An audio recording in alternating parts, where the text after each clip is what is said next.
मेरे प्रिय भाइयों एवं बहनों, जितने भी मेरे वीडियो देख रहे हैं, कृपया अच्छा से सुनिए। बड़ी लॉजिक वाला क्वेश्चन है, बड़ी लॉजिक वाला बातें हैं। देखिए, क्वेश्चन इस पर डाला होगा और इंटरेस्टिंग क्वेश्चन है, बड़ी लाजवाब। देखिए, विभिन्न भाषाई कौशलों की संकल्पना पर प्रकाश डालिए, लिखा होगा इसे।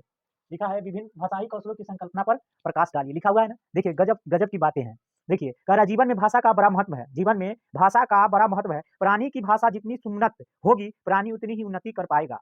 कहे के मतलब जितना जो सुगम बात बोलेगा ना, जिस किसी के सामने, उतना ही वो व्यक्ति प्रोग्रेस करेगा। ठीक है, ऐसे संभावना है। भाषा सांकेतिक अथवा व्यक्तित्व हो सकती है। कहे के मतलब भाषा संकेत में भी हो सकता है और व्यक्तित्व भी हो सकता है, और भाषा बोली के जरिया बोल सकते हैं। जैसे देखिए, कुछ जीव जो बोल नहीं पाते, अपनी शारीरिक हरकतों से ही अपना विचार की अभिव्यक्त कर लेते हैं, किंतु इस प्रकार से विभिन्न विचारों की अभिव्यक्ति बड़ी सीमित होती है। प्राणी की भाषा जैसे जैसे सुन्नत तथा परिष्कृत होती है, उसके विचारों के आदान प्रदान करने की क्षमता उतनी ही बढ़ जाती है। कहे के मतलब जो जैसा बोलता है, जिसके अंदर जैसा क्वालिटी रहता है, उसी प्रकार वो व्यक्ति क्या होता है, प्रोग्रेस करता है। बोलने में उसको अव्वल दर्जा मिलता है। देखिए, मनुष्य भी एक प्राणी है। मनुष्य भी क्या है, एक प्राणी है, जीव है।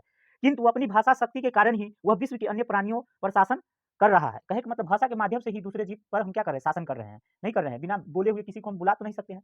या तो संकेत के माध्यम से बुला सकते हैं, ना तो वाक शक्ति के माध्यम से बुला सकते हैं, यानी कि बातों के संकल्पनाओं से हम उसको क्या कर सकते हैं, बुला सकते हैं। भाषा के कारण ही मनुष्य ने अपना शारीरिक, मानसिक, सामाजिक, राजनीतिक तथा आर्थिक विकास किया है।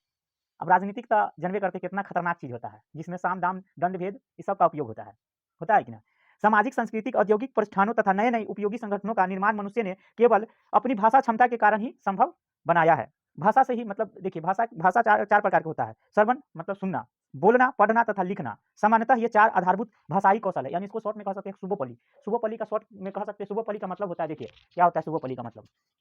सुबोपली का मतलब क्या होता है, सुबो पल्ली, शुभपल्ली। शुभपल्ली का मतलब क्या होता है, सु मतलब सुनना, सुनना, सुनना। बो मतलब बोलना, बोलना। और प मतलब पढ़ना, और ली मतलब लिखना, लिखना। तो यही होता है इंसान का भाषा पर पकड़, शुभोपल्ली।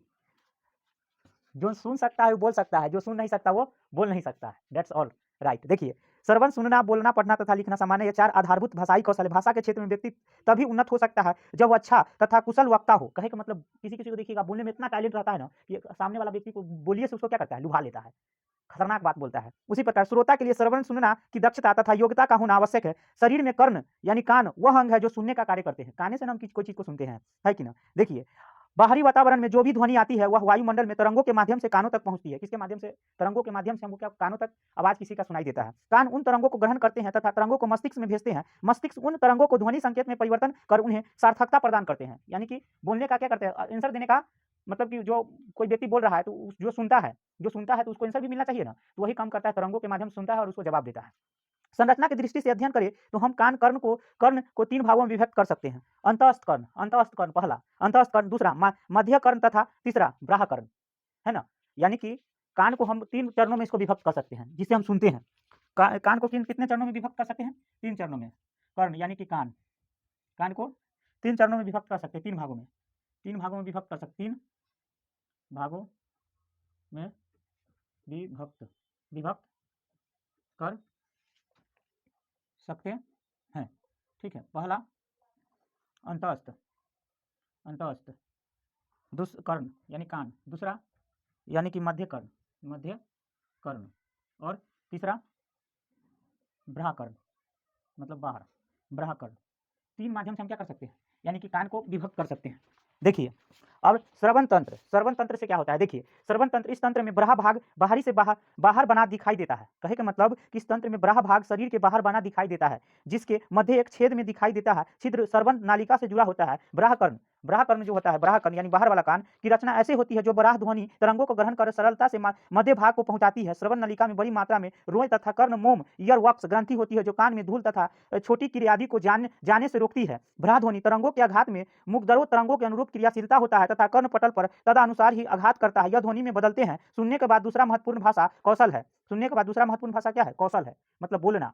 अगर किसी को नहीं, जब तक सुनेंगे नहीं, जब तक कोई किसी का जवाब नहीं दे सकते, यानी कि जब तक सुन नहीं सकते, जब तक हम बोल नहीं सकते। कहे का मतलब सबसे पहला काम होता है सुनने का। सुनेंगे तभी बोलेंगे, तभी पढ़ेंगे, तभी लिखेंगे, यानी चार को कौशल होता है सुबोपली। भाषा को इस प्रकार से बोला जाए कि सुनने वाला उसे ठीक प्रकार से अर्थ ग्रहण करते हुए स्पष्ट रूप से सुन सके।